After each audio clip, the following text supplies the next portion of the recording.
Graças e paz, meus irmãos, Deus te abençoe no dia de hoje. Nós estamos aqui neste dia para celebrar e exaltar o nome do Senhor. E eu gostaria de começar esse culto de ações de graça lendo o Salmo de número 136. Salmo 136 diz assim: deem graças ao Senhor, porque Ele é bom, o seu amor dura para sempre. Deem graça aos Deus dos deuses, porque o seu amor dura para sempre.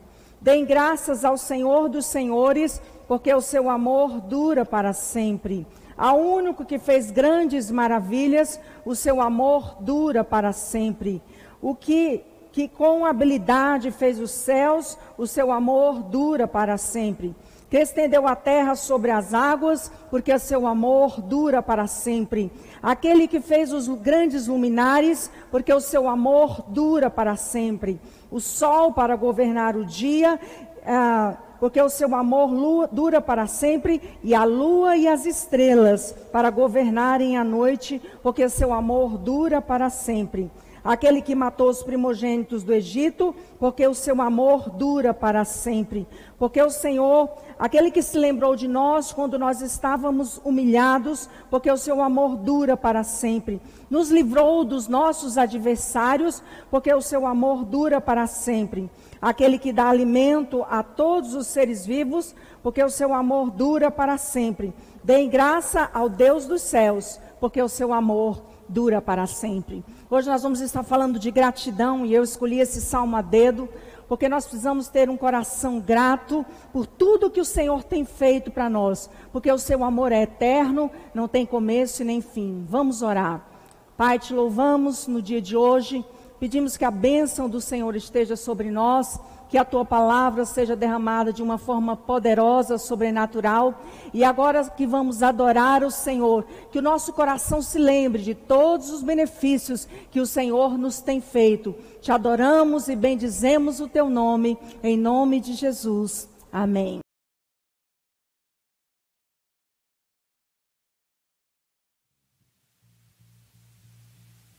Graça e paz, amada igreja. Vamos adorar o Senhor essa noite, lembrar que Ele é digno de toda a honra e de toda a glória. Amém.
Bom, hoje nós vamos estar falando sobre transformando a murmuração em gratidão. E isso é uma forma muito especial que Deus quer nos ensinar essa noite, para nós vivermos tempos melhores e passarmos pela terra fazendo diferença e alcançando muitas vidas. E eu queria primeiro explicar o que é a murmuração e onde que na Bíblia fala sobre isso. 1 Coríntios 10:10 diz assim: e não murmureis, como alguns deles murmuraram e pereceram pelo destruidor.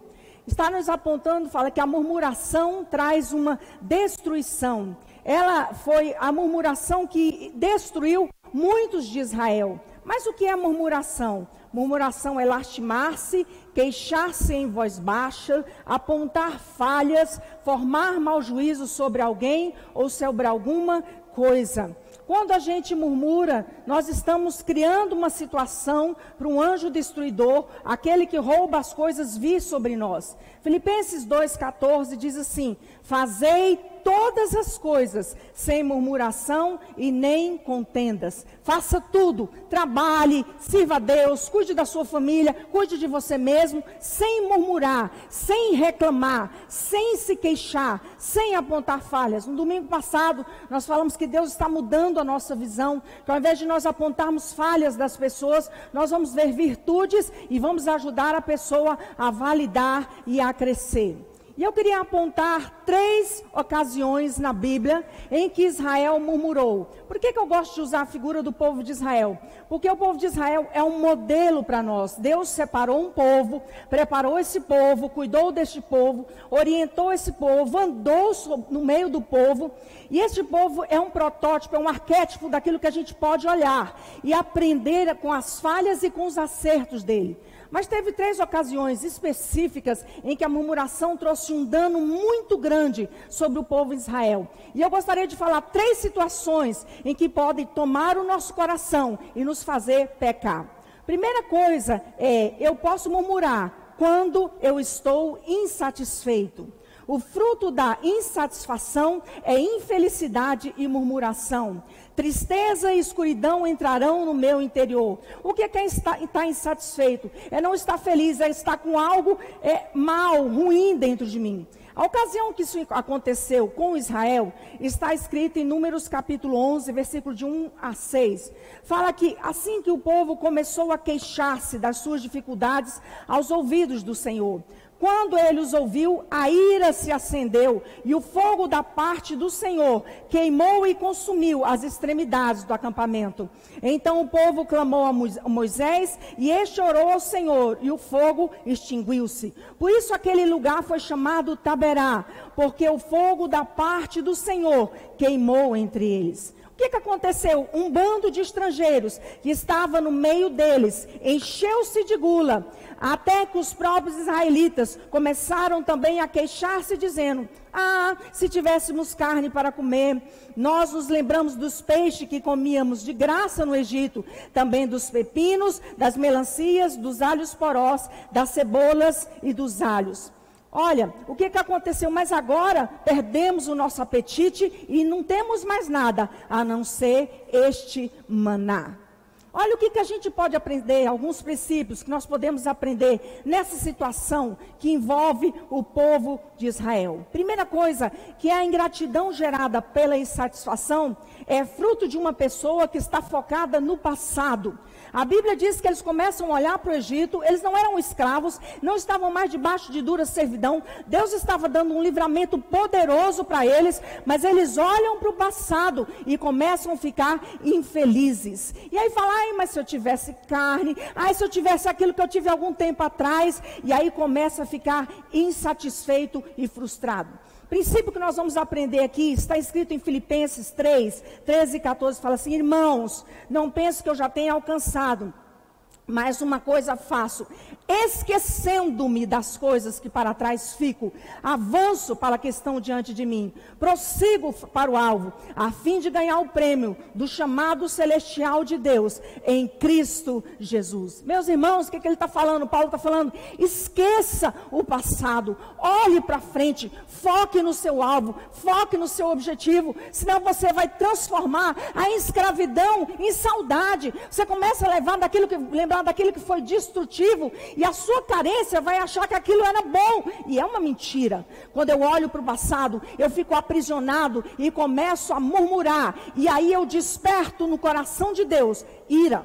A Bíblia diz que Deus manda um fogo que começa a queimar nas extremidades do acampamento. E quantas vezes a gente olha para o passado, ainda mais nessa situação que nós estamos enfrentando, muito desafiadora de pandemia, e começamos a reclamar, mas no ano passado eu tinha isso, mas no ano retrasado eu tinha isso, e começa a incitar no seu coração uma profunda insatisfação. Olha o que diz também Isaías 43, 16 a 19. O primeiro princípio é: olhe para o alvo, foque, corra, não olhe para trás. A segunda coisa está em Isaías 43, de 16 a 19. Assim diz o Senhor, aquele que fez um caminho pelo mar, uma vereda pelas águas violentas, que saíram juntos com carros e cavalos, o exército e seus reforços. Eles jazem ali para nunca mais se levantarem, exterminados, apagados como cavio.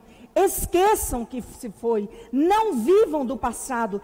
Eis que eu estou fazendo uma coisa nova, ela já está surgindo, vocês não percebem? Até no deserto vou abrir o caminho e vou abrir riachos no ermo. O que Deus está falando aqui? Eu não vou agir hoje como eu agia antigamente. Ele fala assim: olha, no passado eu abri um caminho no mar e fiz com que os cavaleiros de Faraó fossem afogados, mas agora vocês estão em outro tempo.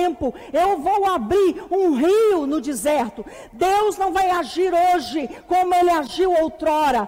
Deus age sempre de uma forma nova. Ele diz: eis que eu faço nova todas as coisas. E o que pode me impedir de experimentar o novo de Deus? Um coração insatisfeito. Porque o coração insatisfeito não vai ser grato pelo que ele tem hoje. Ele fala: o que eles falaram? Hoje nós só temos esse maná. E começam a desprezar a provisão que Deus estava dando para eles naquele tempo. Irmãos, esqueça o que se foi. Deus é um Deus de novidades. Aprenda que Deus nunca vai agir hoje como agiu antigamente. Então tenha um coração grato. A Bíblia diz que a questão maná vem dos céus. E toda vez que eu murmuro contra o maná que Deus está trazendo, a provisão que Ele está trazendo hoje, eu murmuro contra Deus. O problema desse tipo de murmuração, da insatisfação, é que eu ofendo o caráter de Deus e a sua bondade, porque Deus é bom e traz a provisão do dia, mas se eu começo a olhar para o passado e me queixar das carnes, das coisas lá de trás, o meu coração vai ofender o coração de Deus. Outra coisa interessante que fala nesse texto, que um bando de estrangeiros que estava no meio deles, começou a se queixar e influenciou Israel para murmurar. Quem eram esses estrangeiros? Quando eles estavam saindo do Egito, Faraó liberou todos os escravos. E os escravos que quisessem podiam andar no meio de Israel. Então foram alguns povos que não eram de Israel, que não conheciam os princípios de Deus, no meio deles e saíram com eles. Só que este povo não conhecia Deus, não andava com Deus, não tinha entendimento dos princípios do Senhor. E como é que eles fizeram? Começaram a falar assim: gente, mas eu tenho saudade daquela carne do Egito. E aqui tem um princípio que a gente pode aprender também. Se você andar com escravo, você vai ter uma mente escrava. Eles começaram a ser influenciados por outros povos e começaram a desejar aquilo que já tinha ficado para trás. Provérbios 13, 20 diz: aquele que anda com sábios será cada vez mais sábio, mas o companheiro do tolo acabará mal. Quem é o tolo? O tolo é aquele que não conhece a Deus. O tolo é aquele que não valoriza os princípios de Deus. O tolo é aquele que vive murmurando, amargurado, tacando pedra em todo mundo. Nós não fomos feitos para apedrejar pessoas. Nós somos feitos para validar pessoas. Nós não somos chamados para derrubar ninguém, para ofender ninguém. Deus nos chamou para restaurar vidas, para ajudar pessoas, para suportar a liderança. Suportar a liderança é colocar aquilo, falar: vai adiante, você vai conseguir. Inclusive, lideranças em todas as esferas, estadual, federal, municipal. A igreja é chamada para interceder, a igreja é chamada para profetizar. E quando nós tomamos o lugar de ofender, de maltratar, de atacar, nós nos juntamos ao diabo, porque é ele que veio para roubar, matar e destruir. Então, se a insatisfação está tomando-nos conta do seu coração, ainda hoje, entre no seu quarto, feche a porta, fale com Deus, porque a insatisfação gera ira no coração de Deus. Outra coisa, A consequência dessa murmuração é que Deus manda codornizes para o acampamento. Eu acho essa parte muito forte. A Bíblia diz que veio um vento da parte do Senhor e trouxe codornizes do mar e fez cair sobre o acampamento. E aí a Bíblia diz que todo mundo pegou e começou a colocar as codornizes em volta do arraial para elas secarem. Lembra que naquele tempo não tinha geladeira. Então eles colocavam sal, de sorte que a palavra diz que eles estenderam ao redor de todo o acampamento aquelas codornizes. Aquela tinha um símbolo espiritual. A carnalidade tinha tomado o coração do povo. O povo estava envolto por fruto da carne. E o fruto da carne é sempre murmuração e ofensa. O Espírito de Deus tinha se apartado daquele acampamento. Como consequência disso, a palavra de Deus diz que os dentes, a carne ainda estava sobre os dentes. E a ira de Deus se acendeu. E uma terrível praga veio sobre o povo.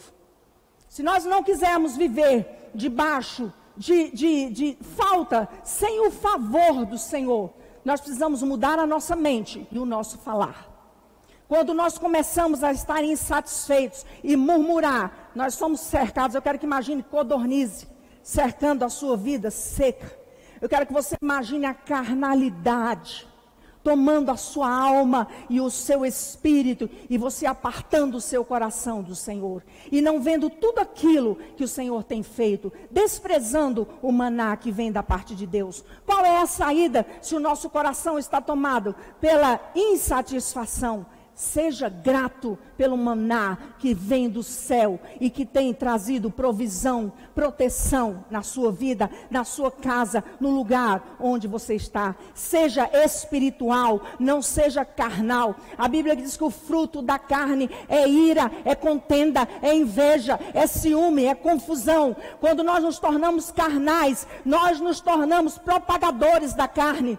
Mas quando nós somos espirituais, o fruto do Espírito é amor, bondade, fidelidade, mansidão. A Bíblia diz que contra essas coisas não há lei. Se nós temos esse procedimento, as portas se abrem para nós. Proclame, exalte o nome do Senhor. Mesmo que você ainda esteja, saiu do Egito, mas ainda está sendo transportado no deserto, não chegou ainda na sua Canaã, no lugar do seu sonho. Seja diferente de Israel, adore a Deus, proclame ao Senhor, ande por vista e não por fé, e tenha um coração satisfeito, porque aquele que te guarda não dormitará. O Senhor vai trazer provisão e proteção sobre você, mesmo neste tempo de pandemia. A palavra diz, Deus diz, nunca deixa um justo perecer por um pedaço de pão. Nós somos protegidos, nós somos guardados, o nosso Pai olha por nós. Adore ao Senhor aonde você está. Deus é bom, por isso que eu li, nós damos graças ao Senhor, porque a sua bondade se estende de geração em geração. Outra coisa, 3 ocasiões que a gente fala que podemos murmurar. Primeiro, quando eu estou insatisfeito. Segundo, quando a incredulidade toma o meu coração. Em outra ocasião, Moisés manda os espias reconhecerem a terra de Canaã.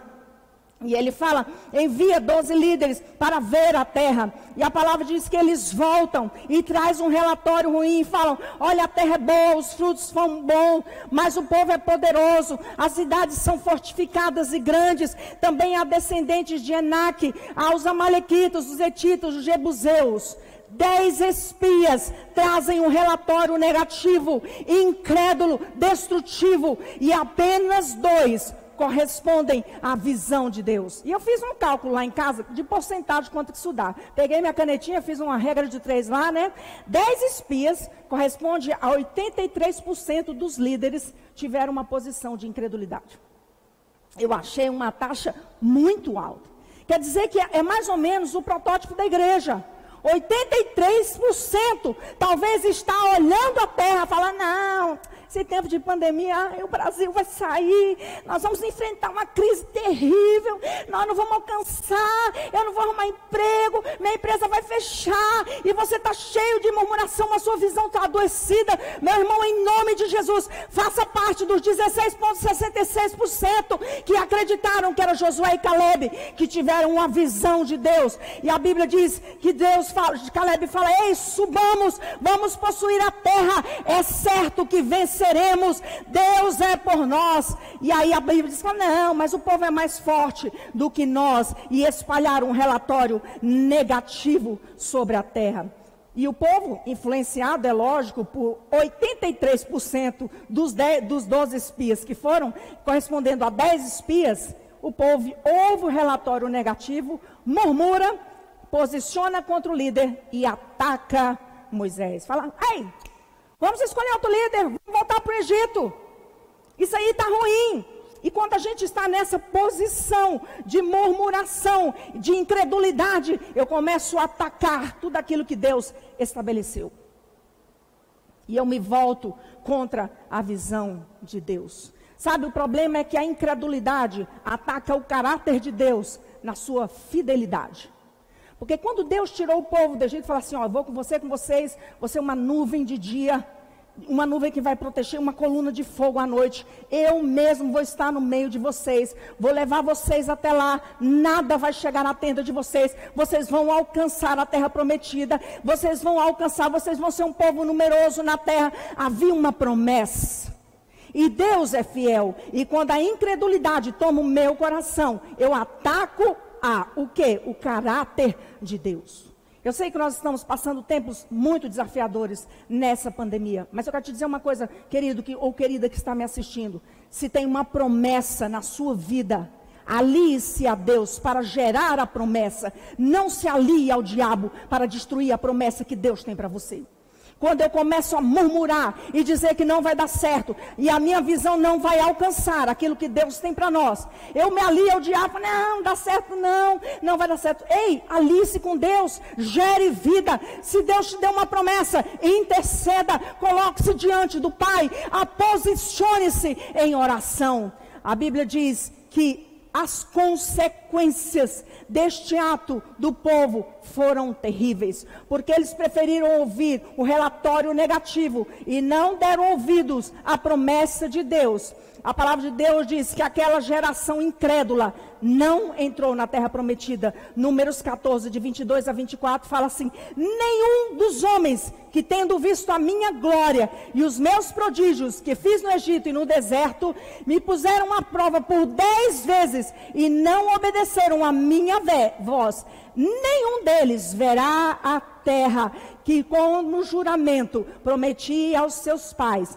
Nenhum daqueles que me desprezaram verá. Preste atenção no que Deus fala. Ei, quando eu desacredito na promessa de Deus, Deus se sente desprezado. Nenhum desses que me desprezaram verá a promessa de Deus, exceto Caleb, porque havia sobre ele outro espírito, porque ele perseverou em seguir-me, e eu farei entrar na terra que espiou, e a sua descendência possuirá. Presta atenção. Quando eu tenho fé e gero junto com Deus a promessa, através de uma vida de oração, através de uma vida de posicionamento. Ai, Deus tem uma promessa, mas eu vou ficar quieto. Não. Eu gero com Deus, eu oro, eu germino com Deus essa oração, eu profetizo com Deus, eu ajo junto com Deus para alcançar aquilo que Deus tem. A minha descendência é abençoada por minha perseverança e por minha confiança. Então não murmure pela incredulidade. Se você murmurar e falar que Deus não vai fazer, você de fato não vai entrar na terra que Deus tem para nós. Está escrito, nenhum daqueles homens, não é que não entrou, não viu nem de longe a promessa que Deus tinha para eles. Outra consequência é que o caminho ficou longo e eles fizeram um círculo por 40 anos. Quando eu murmuro pela incredulidade, eu vou dar voltas longas. Aquilo que podia ser um caminho de 1 ano, passa a ser caminho de 10 anos, 20 anos. Fala assim, Números 14, 33. Vossos filhos serão pastores neste deserto 40 anos, e levarão sobre si as suas infidelidades, até que o vosso cadáver se consuma neste deserto. Porque eles contaminaram o povo com um relatório negativo, porque eles trouxeram uma murmuração, e o coração do povo foi contaminado. Eles passaram 40 anos no deserto, levando sobre si as suas infidelidades. Outra consequência, Os homens que fizeram um relatório negativo morreram. Os 10 espias, diz a palavra, os homens que Moisés, Números 14, 36, diz assim: os homens que Moisés mandara espiar a terra e que voltando fizeram murmurar toda a congregação contra Moisés, inflamando a terra, estes homens que inflamaram a terra morreram de praga perante o Senhor. Aí fala de novo, mas Josué, filho de Nun, e Calebe, que eram homens que foram espiar a terra e sobreviveram porque eles fizeram um relatório diferente. Qual tem que ser a minha posição diante de circunstâncias desafiadoras que exigem do meu coração fé ao invés de incredulidade? Ter o mesmo espírito de Calebe. Qual foi? Ele perseverou em seguir o Senhor. Perseverar é permanecer por um propósito durante o tempo que for necessário. Tem gente que ora um mês por um negócio e já desistiu. Tem gente que ora 2 meses. Gente, tem situações que a gente tem que orar 5 anos, 10 anos. Tem situações que Deus tem que mudar toda uma estrutura que foi montada no inferno. Deus tem que desabar aquilo lá. E aquele que é perseverante, que está diante de Deus, não desiste. Entra mês, sai mês, está no mesmo lugar. A Bíblia diz: batei e abrir-se-vos-á. Ei, todo que bate, abre. Bate, insista. Seja como aquela viúva que foi lá no juiz em Níco, fala: ei, me ouve. Até que ele ouviu. O reino de Deus é vencido por gente perseverante, gente que permanece, que é constante, porque o espírito de Josué e Calebe eram perseverantes em obedecer e em seguir a Deus. Então, como se vence a murmuração pela incredulidade? Tendo fé e perseverança. Nós estamos tendo dias que nós temos oportunidade de ficar mais diante de Deus. Aproveite essa oportunidade para gerar coisas novas na oração. Ei, acorde de madrugada para orar. Ore meio-dia, leia a sua palavra. Olha, cuidado com as notícias que você está ouvindo. Gere novidade de vida, trazendo para os seus ouvidos e para a sua visão algo novo. Sabe como é que você protege o seu coração? Protegendo os seus olhos e os seus ouvidos. Está escrito assim: ei, filho, guarda o teu coração, porque dele procedem as fontes de vida. Como é que eu guardo o meu coração? Prestando atenção naquilo que eu vejo e naquilo que eu ouço. Se eu só vejo notícia ruim, se eu só ouço reclamação, fofoca, maledicência, destruição, o meu coração está contaminado e eu perco a visão que Deus tem para nós. E a última coisa que nos leva a murmurar: primeiro é quando eu estou insatisfeito. Segundo, quando eu tenho um coração incrédulo. Terceiro é quando estou impaciente. Isso é difícil, né? Esse é bravo. Números 21, 4 a 6 diz assim: então partiram do Monte Or pelo caminho do Mar Vermelho, a rodear a terra de Edom. O povo, porém, ficou impaciente no caminho. E o povo falou contra Deus e contra Moisés: por que nos fizemos subir do Egito, para que morramos nesse deserto? Não há água nem pão, a nossa alma tem fastio deste pão vil. Então o Senhor mandou entre o povo, olha bem, serpentes abrasadoras que mordiam o povo, e morreram muitos no povo de Israel. Há estudos que apontam que essas serpentes matavam entre 3 e 5 segundos. Eles começam a ficar impacientes, achando o caminho longo e pau no líder. E, coitado do Moisés, gente, e começa a murmurar contra Moisés. E a Bíblia diz que Deus manda serpentes abrasadoras. O que a serpente faz? Serpente no deserto, ela morde basicamente no calcanhar. Aquelas que não mataram o povo, atrapalhou muito eles de andar. E aí quem é mordido por serpente também fica com alucinação, não vê com lucidez as coisas e fica com a mente cheia de fantasias. Quando eu estou impaciente, eu quero suprir a minha necessidade rapidamente. Quando eu sou conduzido por necessidade e não por propósito, quando eu sou conduzido por propósito, eu sei que tem o tempo e o modo, sei que tem um caminhar, sei que tem um processo de Deus, mas quando eu sou conduzido por necessidade, eu sou impaciente, eu sou intolerante, eu quero as coisas a seu tempo. Eu quero que seja rapidamente. E aí a impaciência nos precipita no mundo das serpentes. E aí eu começo a achar soluções que não vêm da parte de Deus. e eu começo a procurar coisas que ofendem o coração de Deus. Tiago 5, 7 a 8 fala assim: sede, pois, irmãos, pacientes até a vinda do Senhor. Eis que o lavrador aguarda com paciência o precioso fruto da terra, até receber as primeiras e as últimas chuvas.